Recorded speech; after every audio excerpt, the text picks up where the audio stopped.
Good evening, all beautiful ladies. Thank you. And yes, Radha Garu, Radha Rani Garu, Justice, Sharada Garu, Anjali Garu, and dear Mandari Garu, and dear Vanita, and all friends. And it is a nice meeting with you all, and I feel honored, humble to meet you every time. And Vanita after me from 4 months, right? Yeah. And I'm very much happy that I'm part of your work, whatever. And I love to be there all the time.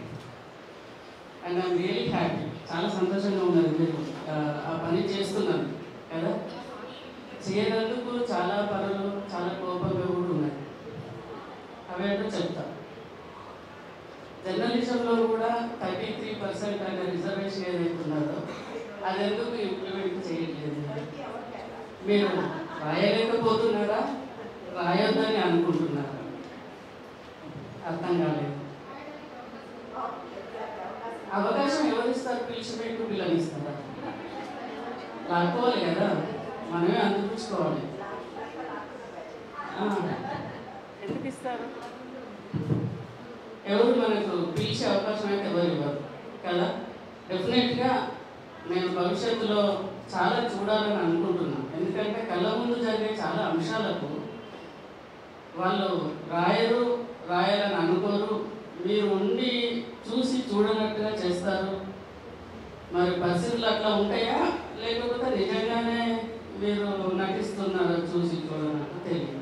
I'm sorry to say this honestly. చాలా విషయాలు నా దృష్టికి వచ్చినప్పుడు కళ్ళబడ్డ నీళ్ళు వస్తాయి. నేను అమెరికాలో ఉంటాను, కానీ ఇక్కడ అంశాలు నా నోటీస్కి వచ్చినప్పుడు మాత్రం చాలా బాధ అవుతుంది. ఈ ఆడపిల్లలకి ఏం చేస్తున్నారు, ఇక్కడ దాక్కుంటున్నారు. నేనేమో జర్నలిజం బట్టి ట్యాగ్ వేసుకోవడానికి సరిపోదు. రియల్గా హానెస్ట్గా you have to be there for painful girls specially. I'm requesting to all and demanding to. That is one part. Another part where I working for orphans. ఈ దేశంలో 4,60,00,000 మంది అనాథలు ఉన్నారు. అందులో సగం మంది అమ్మాయిలు ఉన్నారు. ఇక్కడ మన తెలంగాణలో ఒక 5,560 అనాథ హోమ్లు ఉన్నాయి. అందులో 10th క్లాస్ వరకే ఫ్రీ హాస్టల్స్ ఉన్నాయి. మరి ఫ్రీగా ఉండే అనాథ హోమ్లలో 16 సంవత్సరాల వరకు ఉండే ఆడపిల్లలు, ఇంటర్మీడియట్లో ఫ్రీ హోమ్స్ లేవు కదా. మరి ఈ పిల్లలకు ఎటుపోతున్నారు? ఒక్కసారైనా మీరు ఎందుకు ఆలోచించారు? నా షూల నుంచి ఒక్కసారి ఆలోచించి మీ పుట్టినరోజుకో, మీ బిడ్డ పుట్టినరోజుకో, మీ పెళ్లి రోజుకో ఒక్కసారి ఒక 2 గంటలు వాళ్ళతో టైం స్పెండ్ చేయండి దయచేసి. వాళ్ళ అంశాలు చాలా మీకు తెలుస్తాయి. నేను ఇండియాకి వచ్చినప్పుడు సగం టైం వాళ్ళతోనే ఉంటాను.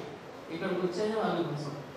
ఆనెస్ట్గా నా పిల్లలు ఇద్దరు అమెరికాలో సెటిల్ అయిపోయినారు, సాఫ్ట్వేర్ ఇంజనీర్లు బాగానే ఉన్నారు. కాబట్టి నాకు టైం దొరుకుతుంది కాబట్టి అప్పుడు ఇప్పుడు వచ్చి. కానీ నాకు రాసే అధికారం హక్కు లేదు కదా. మీలాగా మీకు హక్కు ఉన్నది కదా. కలం అంటే చాలా పవర్ఫుల్ కదా, కత్తి కన్నా పదునైంది కదా. దాన్ని ఎందుకు ఉపయోగించారు? ఉపయోగించాలి కదా ఒక మంచి పని కోసం. ఒక ఆడపిల్ల 16 ఏళ్ళ తర్వాత ఎటు పోతుందో ఫాలో అప్ చేయండి. మీకు చాలా మంది దొరుకుతారు, చాలా కేసులు దొరుకుతాయి. ఆనెస్ట్గా 10 ఏళ్ళ తర్వాత ఆ పిల్లలు ఎటు పోతున్నారు, ఎక్కడ ఉంటున్నారు? మగపిల్లలు అయితే ఏ రైల్వే స్టేషన్లోనో పనిచేస్తారు, ఏ రైల్లోనో పడుకుంటారు. మరి ఆడపిల్లలు వాళ్ళు ఎటుపోతున్నారు, ఏం చేస్తున్నారు తెలుసా మీకు? మూసిన దగ్గర ఒక రెయిన్బో హోమ్లోకి వెళ్తే 6 ఆడవాళ్ళు ఆడపిల్లలకే జన్మనిచ్చారు. వాళ్ళకి ఫాదర్ ఎవరో తెలియదు. నాకు తెలిసిన విషయం మీకెందుకు తెలియదు? మీరెందుకు పబ్లిక్ నోటీస్కి తీసుకొస్తారు? ఎందుకు దాన్ని హైలైట్ చేస్తారు? ఐఎమ్ రియలీ సాడ్ అండ్ బాధతో నేను పంచుకుంటున్నాను ఈ విషయం. అలాంటి విషయాలు చాలా ఉన్నాయి. అంటే నేను అందులో తిరుగుతున్నా కాబట్టి, ఆ ఊళ్ళో రుద్దుకుంటున్నా కాబట్టి నాకు ఎక్కువ తెలుసు. మీ నోటీస్కి తీసుకురావాలని అనుకుంటున్నా. దయచేసి ఒక కన్ను అటువైపు నేను పెట్టాలని కోరుకుంటూ, 33% రిజర్వేషన్లో పాలిటిక్స్లో కూడా ఉమెన్ రావడానికి మీ పాత్ర చాలా ప్రధానమైనది, చాలా ముఖ్యమైనది. దాని వైపు మీరు పరిగెత్తాలి, రాయాలి. ప్రతిరోజు ఆర్టికల్స్ రాయండి. ఎక్కడ ఒక సర్పంచ్ 33% ఎందుకు లేదని రోజు కొట్లాడండి. ఒక దగ్గర ఎంపీటీస్ 30% ఎందుకు లేదని కొట్లాడండి. ప్రతి దగ్గర ఎమ్మెల్యేలకు ఎందుకు కోటా లేదని రాయండి. ప్రతిరోజు రాస్తే కదా. మరి ఇవాళ ఒకప్పుడు అమ్మాయి పడిపోతే తప్పు, ఇవాళ అందరూ పైలట్ నడిపేదాకా ఎదిగిన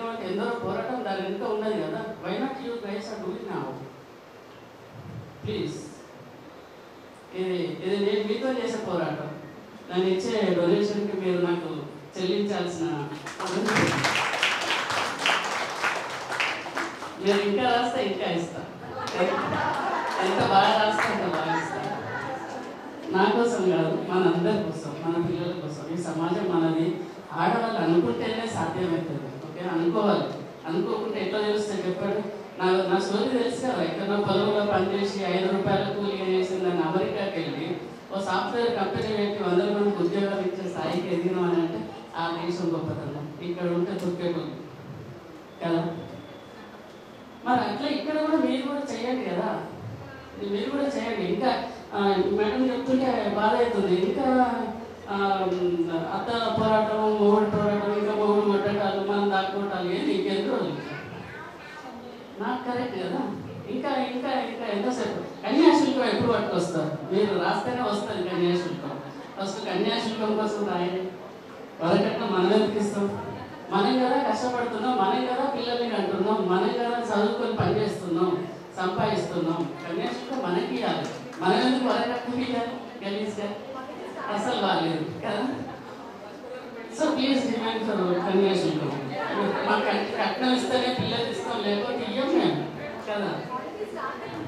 అయిందా? నీతోనే స్టార్ట్ కావాలి. నేను కొట్టినంతో స్టార్ట్ అవుతుంది. నీకు కట్నం కావాలి.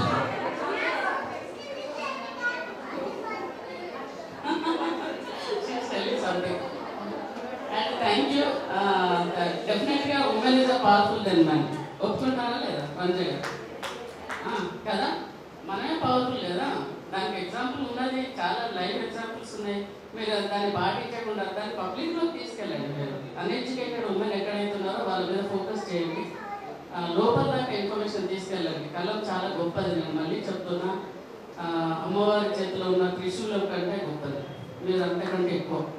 ఓకే, ఇది ఇంకా చాలా నేను మాట్లాడుతూ 2 గంటలు పోతే అనవసరం మీకు టైం వేస్ట్ అవుతుంది. నాకు కూడా ఇంకో మీటింగ్ ఉన్నది. So thank you very much for the opportunity and I'm really humble and honoured to be part of your journey. ఈ పైన ఏం రాసుకుంటారు అంటే అందుకే నేను ₹1,00,000 అక్షరాలు రాసుకుంటాను. నువ్వు పక్కన ఇంకో 1,00,000 యాడ్ చేస్తామని, అంటే 11 లక్షలు చేస్తామని. Thank you. అండ్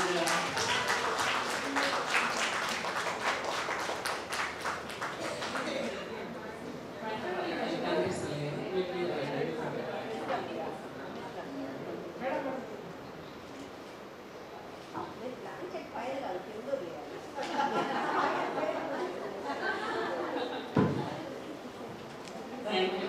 నన్ను అడిగినందుకు అడగకుండా తెలియదు కదా. And wish good luck everyone. మీ ఎక్కడెక్కడ మీ కోరికలు ఇంకా ఉన్నాయో పైకి ఎదగాలని, మీ పిల్లల విషయంలో, మీ విషయంలో అంత దూరం మీరు ప్రయాణించాలని, ఒక మంచి స్టేటస్లో అందరూ సంతోషంగా ఉండాలని కోరుకుంటూ ఈ గృహిణ్స్ అనే విషయాన్ని పక్కన పెట్టండి. అది పిలిచేది వాళ్ళైతే మనల్ని నామినేట్ చేసి పిలిచేటప్పుడు మనం పెట్టాలి కదా. So please be happy everyone. ఎక్కడ ఎవరికి మన ఇష్యూస్ అయితే నాతో షేర్ చేసుకోవచ్చు. I can be reached at usajyothi@gmail.com. 9 letters 1 word usajyothi@gmail.com. అందరు పర్సనల్ కష్టాలు కూడా నాకు రాస్తూ ఉంటారు. నేను చదివి చాలా సంతోషంగా రిప్లై ఇస్తాను. అంటే happy to be part of your hardship. Okay, అంటే సంతోషానికి పంచుకోవడానికి చాలా మంది ఉంటారు, దుఃఖం పంచుకోవడానికి నాకు సంతోషం అని చెప్తున్నాను. Thank you very much. Thank you.